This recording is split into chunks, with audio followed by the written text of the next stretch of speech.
ಸಮಯಸಾರ ಭಾಗ 77 ಸಮಯಸಾರ ಭಾಗ 77 ಶ್ರೀ ಋಷಭನಾಥರಿಂದ ವರ್ಧಮಾನರವರೆಗೆ 24 ತೀರ್ಥಂಕರರಿಗೆ ಜಯವಾಗಲಿ. ನನ್ನ ಸಮಸ್ತ ಗುರುಗಳಿಗೆ ಜಯವಾಗಲಿ. ಈಗ ನೀವು ಸಮಯಸಾರವನ್ನು ಭಾಗ 77ರಲ್ಲಿ ಕೇಳ್ತಾ ಇದ್ದೀರಿ. 76 ಭಾಗಗಳು ಹಿಂದೆ ಮುಗಿದೋಗಿದ್ದಾವೆ. ಅದನ್ನು ಕೇಳ್ಕೊಬರ್ರಿ. ನೇರವಾಗಿ ಇದನ್ನು ಕೇಳೋದ್ರಿಂದ ಏನೂ ಗೊತ್ತಾಗೋದಿಲ್ಲ. ಈಗ ನೋಡಿ, ಇಲ್ಲಿವರೆಗೆ ನಿಮಗೆ ಹಿಂದಿನ ಭಾಗಗಳಲ್ಲಿ ಮೋಕ್ಷ ಅಧಿಕಾರ ನಡೀತಾ ಇತ್ತು ಅಲ್ವಾ? ಇವತ್ತು ಮೋಕ್ಷ ಅಧಿಕಾರ ನಿಮಗೆ ಸಮಾಪ್ತ ಆಗಿ ಮುಂದಿನ ಅಧಿಕಾರ ಪ್ರಾರಂಭ ಆಗುವುದು ಇದೆ. ಇರಲಿ, ಈಗ ಒಂದೇ ಒಂದು ಪ್ರಶ್ನೆ ಉಳಿದಿದೆ. ಅದರಲ್ಲಿ ಅದನ್ನು ಮಾಡಿಕೊಂಡು ಮುಂದಿನ ಅಧಿಕಾರವನ್ನು ನೋಡೋಣ. ಪ್ರಶ್ನೆ 1031. ಮೋಕ್ಷ ಅಧಿಕಾರದ ಕೊನೆಯಲ್ಲಿ ಆಚಾರ್ಯರು ಮೋಕ್ಷಕ್ಕೆ ಹೋಗುವ ಕ್ರಮವನ್ನು ಹೇಗೆ ಎಂದು ಹೇಳಿದ್ದಾರೆ? ಉತ್ತರ ಗೊತ್ತಾಯ್ತಪ್ಪ? ಇನ್ನೊಂದ್ಸಲ ಪ್ರಶ್ನೆಯನ್ನು ಕೇಳ್ರಿ. ಮೋಕ್ಷ ಅಧಿಕಾರದ ಕೊನೆಯಲ್ಲಿ ಆಚಾರ್ಯರು ಮೋಕ್ಷಕ್ಕೆ ಹೋಗುವ ಕ್ರಮವನ್ನು ಹೇಗೆ ಎಂದು ಹೇಳಿದ್ದಾರೆ? ಉತ್ತರ ಕೇಳ್ರಿ. ಮೊದಲು ಸಮಸ್ತ ಪರದ್ರವ್ಯದ ತ್ಯಾಗ ಮಾಡಿ ಆತ್ಮಸ್ವರೂಪದಲ್ಲಿ ಲೀನವಾಗುತ್ತಾನೆ. ಆಗ ಎಲ್ಲ ರಾಗಾಧಿಕ ಅಪರಾಧದಿಂದ ರಹಿತನಾಗಿ ಆಗಾಮಿ ಬಂಧದ ನಾಶ ಮಾಡುತ್ತಾನೆ. ನಿತ್ಯ ಉದಯ ರೂಪ ಕೇವಲ ಜ್ಞಾನವನ್ನು ಪ್ರಾಪ್ತ ಮಾಡಿಕೊಂಡು ಶುದ್ಧನಾಗಿ ಎಲ್ಲ ಕರ್ಮಗಳ ನಾಶ ಮಾಡಿ ಮೋಕ್ಷಕ್ಕೆ ಹೋಗುತ್ತಾನೆ. ಇದೇ ಮೋಕ್ಷಕ್ಕೆ ಹೋಗುವ ಕ್ರಮ ಇದೆ. ಹೀಗೆ ಮೋಕ್ಷದ ಅಧಿಕಾರವು ಇಲ್ಲಿಗೆ ಪೂರ್ಣ ಆಯಿತು. ನೋಡಿ, ಮೋಕ್ಷ ಅಧಿಕಾರ ಪೂರ್ಣ ಆಯಿತು. ನೀವು ಭಾಳ ದಿವಸದಿಂದ ಅದನ್ನು ಕೇಳ್ತಾ ಇದ್ದೀರಿ ಅಲ್ವಾ? ಇನ್ನು ಮುಂದೆ ಹಾಗಾದರೆ ಮುಂದಿನ ಅಧಿಕಾರ ಪ್ರಾರಂಭ ಆಗುವುದಿದೆ. ಆ ಮಹಾ ಅಧಿಕಾರದ ಹೆಸರು ಸರ್ವ ವಿಶುದ್ಧಿ ಜ್ಞಾನಾಧಿಕಾರ. ಇದರಲ್ಲಿ ಒಟ್ಟು ಗಾಥೆಗಳು 108 ಇದ್ದಾವೆ. ಅಲ್ವಾ? ಇಲ್ಲಿವರೆಗೆ ನಿಮಗೆ ಇಷ್ಟು ಬೃಹತ್ ಅಧಿಕಾರ ಯಾವುದು ಬಂದಿರಲಿಲ್ಲ ಅಲ್ವಾ? ಏನಿದ್ರು 60, 68, 20, 25, 28 ಈ ರೀತಿ ಎಲ್ಲ ಬಂತು ನಿಮಗೆ ಆವಾಗ ಬೇರೆ ಬೇರೆ ಅಧಿಕಾರದಲ್ಲಿ. ಆದರೆ ಇದು ಬೃಹತ್ ಅಧಿಕಾರ ಇದೆ. ಇದು ಸರ್ವ ವಿಶುದ್ಧಿ ಜ್ಞಾನಾಧಿಕಾರ. ಇದರಲ್ಲಿ 108 ಗಾಥೆಗಳು ಇದ್ದಾವೆ. ಇನ್ನು ಮುಂದೆ ಅಷ್ಟನ್ನು ನೀವು ಕೇಳಬೇಕಾಗುತ್ತದೆ ಅಲ್ವಾ? ಇರಲಿ. ಹಾಗಾದರೆ ಇನ್ನು ಮುಂದೆ ಪ್ರಾರಂಭ ಮಾಡೋದಕ್ಕಿಂತ ಮೊದಲು ಈ ಅಧಿಕಾರ ಸಂಬಂಧಿ ಮಂಗಳಾಚರಣೆ ಮಾಡಬೇಕಾಗುತ್ತದೆ. ಶ್ರೀ ಋಷಭನಾಥರಿಂದ ವರ್ಧಮಾನರವರೆಗೆ 24 ತೀರ್ಥಂಕರಿಗೆ ಜಯವಾಗಲಿ. ಶಾಸ್ತ್ರ ರಚಿಸಿದ ಸಮಸ್ತ ಗುರುಗಳಿಗೆ ಜಯವಾಗಲಿ. ಇನ್ನು ಮುಂದೆ ನೋಡೋಣ. ಹಾಗಾದರೆ ಈಗ ಯಾವ ಅಧಿಕಾರನಪ್ಪ ನೆನಪಿದೆ? ಏನು ಹೇಳಿದೆ ನಾನೀಗ? ಏನು ಹೇಳ್ದನಪ್ಪ? ಕರ್ತೃ ಕರ್ಮ ಅಧಿಕಾರ ಅದೆಲ್ಲ ಮುಗಿದು ಹೋಗಿದೆ. ಎಲ್ಲನೂ ಆಗಿ ಹೋಗಿದೆ. ನಿಮಗೆ ಯಾವ್ದು ಬೇಕೀಗ? ಸರ್ವ ವಿಶುದ್ಧಿ ಜ್ಞಾನಾಧಿಕಾರ ಅಲ್ವಾ? ಪ್ರಶ್ನೆ 1032. ಕರ್ತ ಕರ್ಮದ ಸಿದ್ಧಿ ಹೇಗೆ ಆಗುತ್ತದೆ? ಇದಕ್ಕೆ ಉತ್ತರ ರೂಪವಾಗಿ ಆಚಾರ್ಯ ಶ್ರೀ ಕುಂದಕುಂದರು ಸಮಯಸಾರ ಮಹಾಶಾಸ್ತ್ರದ ಸರ್ವ ವಿಶುದ್ಧಿ ಜ್ಞಾನಾಧಿಕಾರದ ಗಾಥಾ ಸಂಖ್ಯೆ 308, 309, 310, 311 ಈ ರೀತಿ 4 ಗಾಥೆಗಳನ್ನು ಒಂದೇ ಸ್ಥಳದಲ್ಲಿ ಹೇಳುತ್ತಾರೆ. ಕೇಳಿರಿ. ದವಿಯಂ ಜಂ ಉಪಜೈ ಗುಣೇಹಿಂ ತಂ ತೇಹಿಂ ಜಾಣಸು ಅಣಹಂ ಜಹ ಕಡಯಾದಿ ಹಿಂದೂ ಪಜ್ಜಯೇಹಿಂ ಕಣಯಂ ಅಣಣ್ಣ ಮಿಹ ಜೀವಸಾಧು ಜೇ ಪರಿಣಾಮಧೂ ದೇಸಿದ ಸುತ್ತೇ ತಂ ಜೀವಂ ವಾ ತೇಹಿ ಮಣಣ್ಣಂ ವಿಯಾಣಾಹಿ ನಾ ಕುದೋಚಿವಿ ಉಪ್ಪಣ್ಣೋ ಜಮ್ಮ ಕಜ್ಜಂ ನಾ ತೀಣಸುವಾದ ಉಪಾದೇದಿ ನಾ ಕಿಂಚವಿ ಕಾರಣಮಭಿ ತೀಣ ನಾಸೋ ಹೋದಿ ಕಮ್ಮ ಪಡುಚ್ಚ ಕತ್ತಾರಂ ತಹ ಪಡುಚ್ಚ ಕಮ್ಮಾಣಿ ಒಪ್ಪಜ್ಜಂತಿಯಾಣಿಯಮ ಸಿದ್ಧಿ ದೂಣಾದಿ ದೀಸದೇ ಅಣ್ಣ. ಈಗ ಈ 4 ಗಾಥೆಗಳ ಅರ್ಥವನ್ನು ಹೇಳುತ್ತಾರೆ ಆಚಾರ್ಯರು. ಕೇಳ್ರಿ. ಯಾವ ದ್ರವ್ಯವು ತನ್ನ ಗುಣದಿಂದ ಉತ್ಪನ್ನವಾಗುತ್ತದೆ ಅದು ಆ ಗುಣಗಳಿಂದ ಬೇರೆ ಇಲ್ಲವೆಂದು ತಿಳಿಯಬೇಕು. ಆ ಗುಣಮಯವೇ ಅದು ಇದೆ. ಹೇಗೆ ಬಂಗಾರವು ತನ್ನ ಖಡ್ಗ ಮೊದಲಾದ ಪರ್ಯಾಯಗಳಿಂದ ಈ ಲೋಕದಲ್ಲಿ ಅನ್ಯವಿಲ್ಲ, ಖಡ್ಗ ಆದಿ ಪರ್ಯಾಯಗಳಿಂದ ಅದು ಬಂಗಾರವೇ ಇದೆ.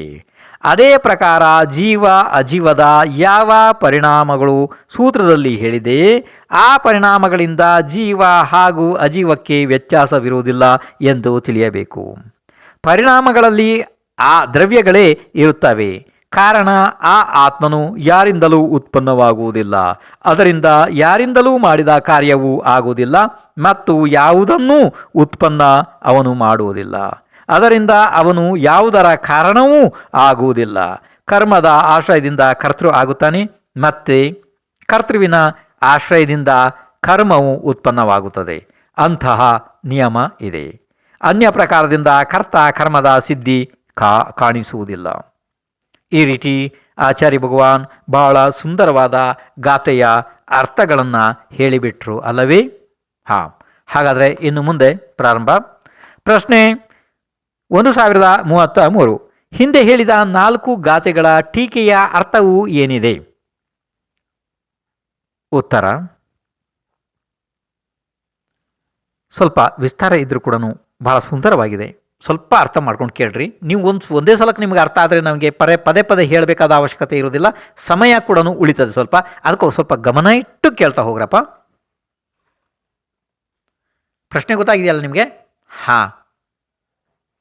ಕೇಳ್ರಿ. ಇಲ್ಲಿ ಏನಾಗ್ತದೆ ಅಂತಂದರೆ, ಈಗ ಉತ್ತರ ಕೇಳ್ರಿ.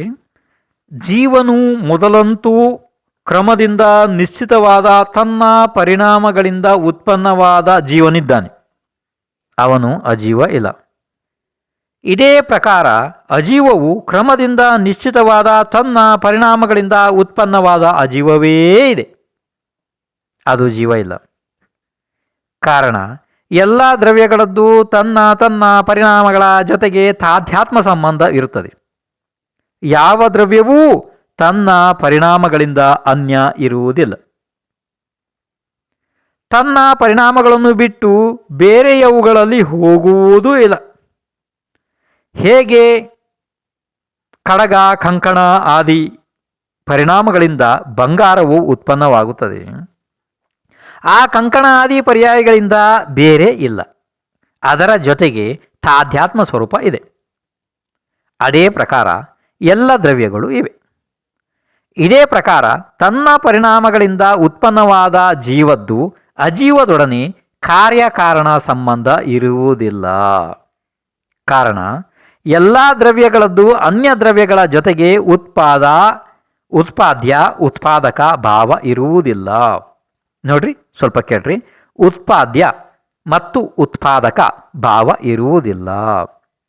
ಆ ಕಾರ್ಯಕಾರಣ ಭಾವದ ಸಿದ್ಧಿ ಆಗದ್ದರಿಂದ ಅಜೀವವು ಜೀವದ ಕರ್ಮತ್ವವು ಸಿದ್ಧಿ ಆಗುವುದಿಲ್ಲ.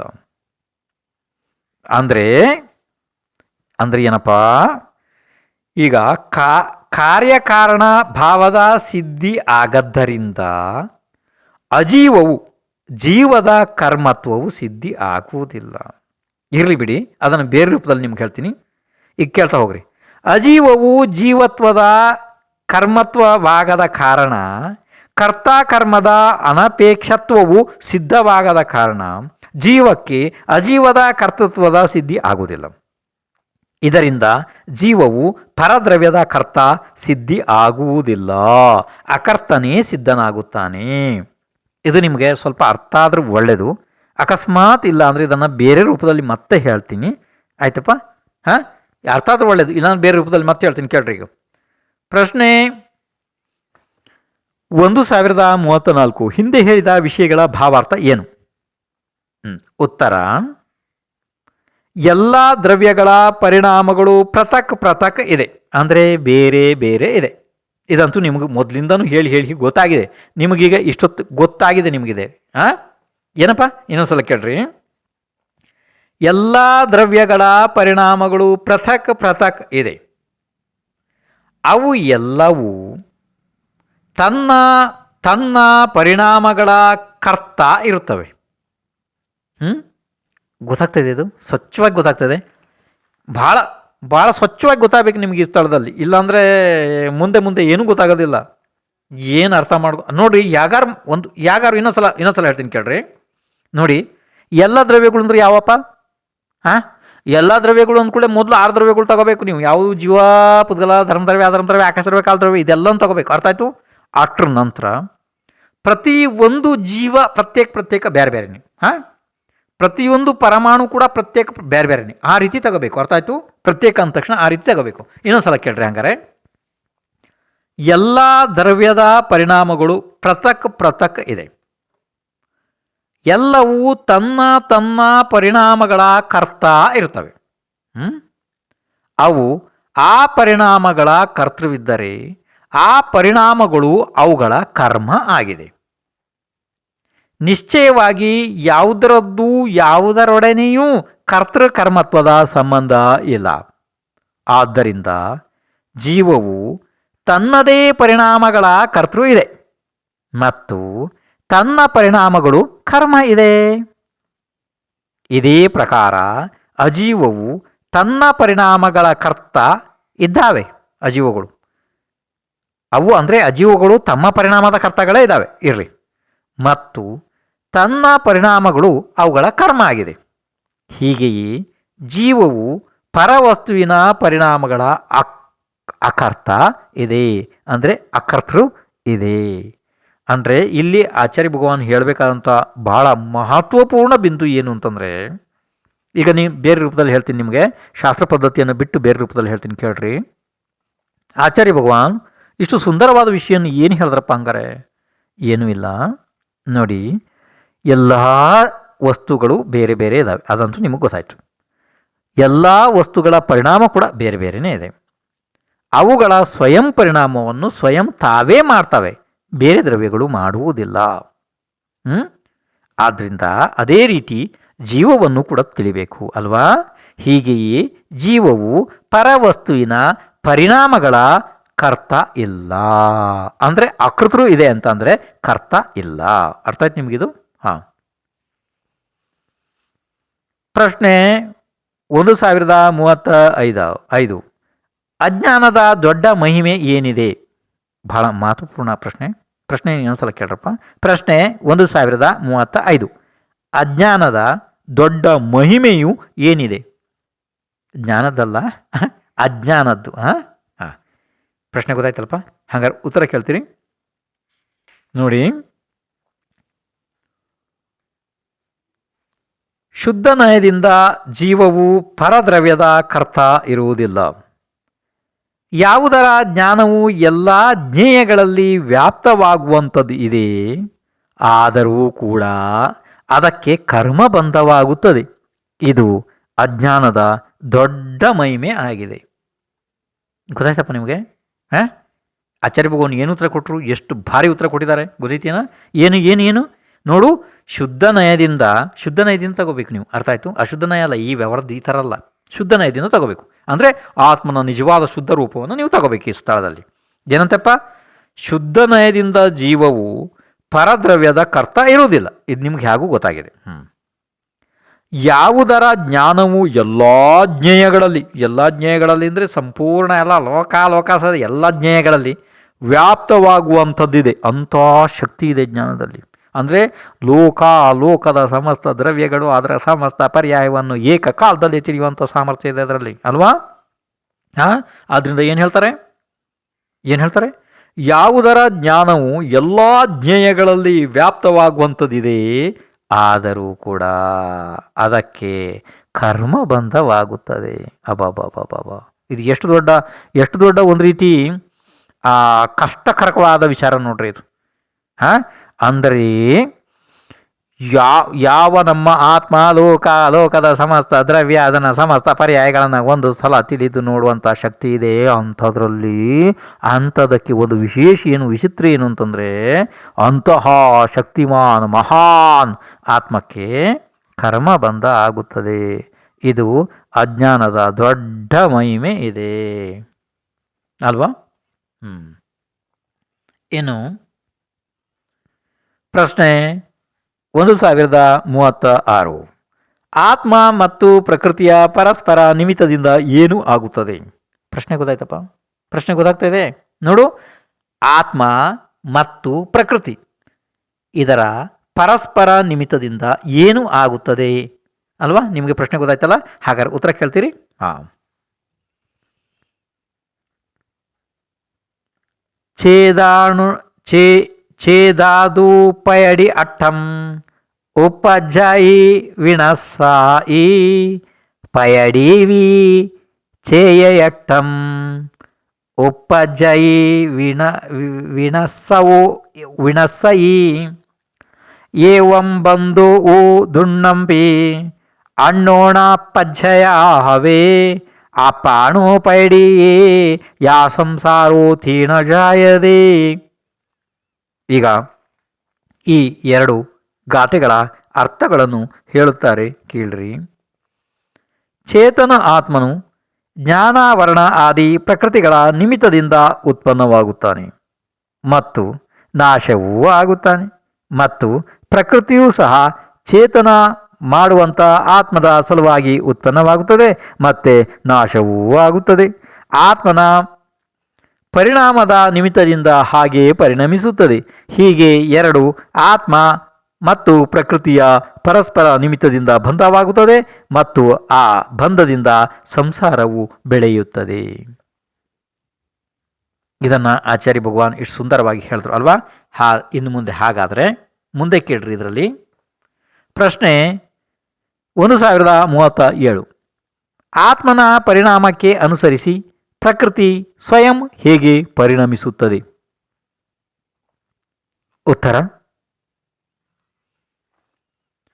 ಈ ಆತ್ಮನು ಅನಾದಿ ಕಾಲದಿಂದ ತನ್ನ ಮತ್ತು ಬಂಧದ ಭಿನ್ನ ಭಿನ್ನ ಲಕ್ಷಣ ಭೇದದ ಜ್ಞಾನವಾಗದ ಕಾರಣದಿಂದ ಪರ ಮತ್ತು ಆತ್ಮನಲ್ಲಿ ಏಕತ್ವದ ನಿಶ್ಚಿತ ಅಭಿಪ್ರಾಯವನ್ನು ಮಾಡುವುದರಿಂದ ಪರದ್ರವ್ಯದ ಕರ್ತ ಆಗಿ ಜ್ಞಾನಾವರಣ ಆದಿ ಕರ್ಮಗಳ ಪ್ರಕೃತಿಯ ನಿಮಿತ್ತದಿಂದ ಉತ್ಪತ್ತಿ ಮತ್ತು ವಿನಾಶಕ್ಕೆ ಪ್ರಾಪ್ತನಾಗುತ್ತಾನೆ, ಮತ್ತು ಪ್ರಕೃತಿಯು ಆತ್ಮನ ನಿಮಿತ್ತದಿಂದ ಉತ್ಪತ್ತಿ ಮತ್ತು ವಿನಾಶಕ್ಕೆ ಪ್ರಾಪ್ತವಾಗುತ್ತದೆ. ಆತ್ಮನ ಪರಿಣಾಮಕ್ಕೆ ಅನುಸರಿಸಿ ಪರಿಣಮಿಸುತ್ತದೆ. ಹೀಗೆ ಆತ್ಮ ಮತ್ತು ಪ್ರಕೃತಿ ಈ ಎರಡೂಗಳಲ್ಲಿ ಅಂದರೆ ಈ ಎರಡರಲ್ಲಿ ನಿಶ್ಚಯದಿಂದ ಕರ್ತ ಕರ್ಮತ್ವದ ಅಭಾವವಿದ್ದರೂ ಸಹ ಪರಸ್ಪರ ನಿಮಿತ್ತ ನೈಮಿತ್ತಿಕ ಭಾವದಿಂದ ಎರಡೂಗಳ ಅಂದರೆ ಎರಡರ ಬಂಧವು ಕಾಣಿಸಲ್ಪಡುತ್ತದೆ. ಆ ಬಂಧದಿಂದ ಸಂಸಾರ ಆಗುತ್ತದೆ. ಆದ್ದರಿಂದಲೇ ಈ ಎರಡರಲ್ಲಿ ಕರ್ತ ಕರ್ಮದ ವ್ಯವಹಾರವೂ ಆಗುತ್ತದೆ. ನಿಮಗೇನಾದ್ರು ಇದು ಅರ್ಥ ಆಯ್ತಪ್ಪ? ಅರ್ಥ ಆದರೆ ಬಹಳ ಒಳ್ಳೆಯದು. ಏಕೆಂದರೆ ಅತೀ ಮಹತ್ವ ಬಿಂದುಗಳು ಈಗ ಬರ್ತಾ ಇದ್ದಾವೆ, ಭಾರಿ ಮಹತ್ವ ಬಿಂದುಗಳು. ನಿಮ್ಗೆ ಅದು ಎಷ್ಟರ ಮಟ್ಟಿಗೆ ಅರ್ಥ ಆಗ್ತಾಯಿದೆ ಅಂಥೇಳಿ ನನಗೂ ಯಾಕೋ ಗೊಂದಲ ಆಗ್ತಾಯಿದೆ. ಬೇರೆ ರೂಪದಿಂದ ಹೇಳೋಣ ಅಂತಂದರೆ ಅದು ವಿಷಯಕ್ಕೆ ವಿಷಯಾಂತರಾಗಿ ಸ್ವಲ್ಪ ಹಾಳಾಗ್ಬೋದು, ಹಂಗೆ ಅನಿಸ್ತಾ ಇದೆ ನನಗೆ. ಇರಲಿಯಪ್ಪ, ಇದು ಒಂದು ಕೆಲಸ ಮಾಡಿ, ಈಗೇನು ಹೇಳಿದ್ದಿದೆಯಲ್ಲ ಇದನ್ನೇ ಒಂದು 4-5 ಸತಿ ಕೇಳಿದ್ರೆ ನಿಮಗೆ ಗೊತ್ತಾಗಲೇಬೇಕು, ಗೊತ್ತಾಗೇ ಆಗುತ್ತದೆ. ಅರ್ಥ ಆಯಿತು? ಹಾಂ, ಆದ್ದರಿಂದ ಅದನ್ನು ಮತ್ತೊಂದು ಸಲ ಹೇಳೋದಿಲ್ಲ. ಇನ್ನು ಮುಂದೆ ಹಾಗಾದರೆ ಪ್ರಶ್ನೆ 1038. ಆತ್ಮ ಮತ್ತು ಪ್ರಕೃತಿಯಲ್ಲಿ ಪರಮಾರ್ಥದಿಂದ ಕರ್ತ ಕರ್ಮದ ಅಭಾವವಿದ್ದರೂ ಕೂಡ ಆತ್ಮನಿಗೆ ಸಂಸಾರ ಹೇಗೆ ಸಿದ್ಧವಾಗುತ್ತದೆ? ನೋಡಿ, ಬಹಳ ಮಹತ್ವಪೂರ್ಣ ಪ್ರಶ್ನೆ, ಭಾರಿ ಅಂದರೆ ಭಾರಿ. ಸೊ ಹೇಗಾದ್ರೂ ಮಾಡಿ ನೀವು ಪರವಾಗಿಲ್ಲ, ನನಗೆ ದೋಷ ಬಂದರೂ ಪರವಾಗಿಲ್ಲ, 2-3 ಸತಿ ಹೇಳಬಾರ್ದು, ತಪ್ಪಿದೆ ಅದು. ಅದನ್ನು ಪುನರುಕ್ತ ದೋಷ ಅಂತೇಳಿ ಶಾಸ್ತ್ರದಲ್ಲಿ ಹೇಳಿದ್ದಾರೆ. ಭಾಳ ದೊಡ್ಡ ತಪ್ಪಿದೆ ಅದು. ಆದರೆ ನನಗೆ ಅನಿವಾರ್ಯ ಇದೆ, ನನಗೆ ಗೊತ್ತಾಗ್ತದೆ ಯಾವ ಸ್ಥಳದಲ್ಲಿ ನಿಮಗೆ ಪ್ರಶ್ನೆ ಗೊಂದಲಕ್ಕೆ ಬರ್ತದೆ ನೋಡ್ರಿ, ಅದು ನನಗೆ ಗೊತ್ತಾಗ್ತದೆ. ಅದಕ್ಕೋಸ್ಕರ 2-3-4 ಸತಿ ಹೇಳಬೇಕಾದ ನನಗೆ ಅನಿವಾರ್ಯ ಇದೆ ಅದು. ಇನ್ನೊಂದು ಸಲ ಕೇಳ್ರಪ್ಪ ನೋಡ್ರಿ, ಯಾವಾಗಲೂ ಪ್ರಶ್ನೆ ಕೇಳ್ರಿ. ಪ್ರಶ್ನೆ 1038. ಆತ್ಮ ಮತ್ತು ಪ್ರಕೃತಿ ಗೊತ್ತಾಯ್ತಲ್ಲ ನಿಮಗೆ? ಅಂದರೆ ಎರಡು ವಸ್ತು ಇಲ್ಲಿ ಬೇರೆ ಬೇರೆ ಆಯಿತು. ಹಾಂ, ಆತ್ಮ ಅಂದರೆ ನಮ್ಮ ಆತ್ಮ, ನಾವು. ಪ್ರಕೃತಿ ಅಂದ ತಕ್ಷಣ ಇದೆಲ್ಲ ವಸ್ತುಗಳು ಎಲ್ಲ ಪ್ರಕೃತಿ ಬಂತೀವಿ. ಹಾಂ, ಆತ್ಮ ಮತ್ತು ಪ್ರಕೃತಿಯಲ್ಲಿ ಪರಮಾರ್ಥದಿಂದ ಕರ್ತ ಕರ್ಮದ ಅಭಾವ ಇದೆ. ಇದು ನಿಮಗೆ ಗೊತ್ತಿದೆ, ಹಿಂದೆಲ್ಲ ಸಾಕಷ್ಟು ಹೇಳಿ ಹೇಳಿ ಹೇಳಿ ಆಚಾರ್ಯ ಎಷ್ಟೋ ಸತಿ ಹೇಳಿದ್ದಾರೆ ಇದನ್ನು. ಕರ್ತ ಕರ್ಮದ ಅಭಾವ ಇದೆ ಅಲ್ವಾ? ಅದು ನಿಮ್ಗೆ ಗೊತ್ತಿದೆ. ಹಾಗಾದರೆ ಪ್ರಶ್ನೆ ಏನಿದೆ ಇಲ್ಲಿ? ಆತ್ಮ ಮತ್ತು ಪ್ರಕೃತಿಯಲ್ಲಿ ಪರಮಾರ್ಥದಿಂದ ಕರ್ತ ಕರ್ಮದ ಅಭಾವವಿದ್ದರೂ ಕೂಡ ಆತ್ಮನಿಗೆ ಸಂಸಾರ ಹೇಗೆ ಸಿದ್ಧ ಆಗುತ್ತದೆ? ಮತ್ತು ಆತ್ಮನಿಗೆ ಸಂಸಾರ ಹೇಗಾಗ್ತಾಯಿದೆ ಇದೆಲ್ಲ ಅಲ್ವಾ? ಎಷ್ಟು ಮಹತ್ವಪೂರ್ಣ ಪ್ರಶ್ನೆ ಅಲ್ವಾ? ಹಾಂ, ಇದಕ್ಕೆ ಉತ್ತರ ಕೂಡ ಸ್ವಲ್ಪ ವಿಸ್ತಾರ ಇದೆ, ಆದರೆ ಅದನ್ನು ನಾನು ಈಗ ಹೇಳೋಕ್ಕಾಗಲ್ಲ ಅನಿಸ್ತಾ ಇತ್ತು ನನಗೆ. ಯಾಕೆಂದ್ರೆ ಸಮಯ ಅಷ್ಟು ಕಾಣ್ತಾ ಇಲ್ಲ. ನಾಳೆ ಬರ್ರಿ ಮತ್ತೆ ಇದನ್ನೇ ಹೇಳಬೇಕಾಗ್ತದೆ.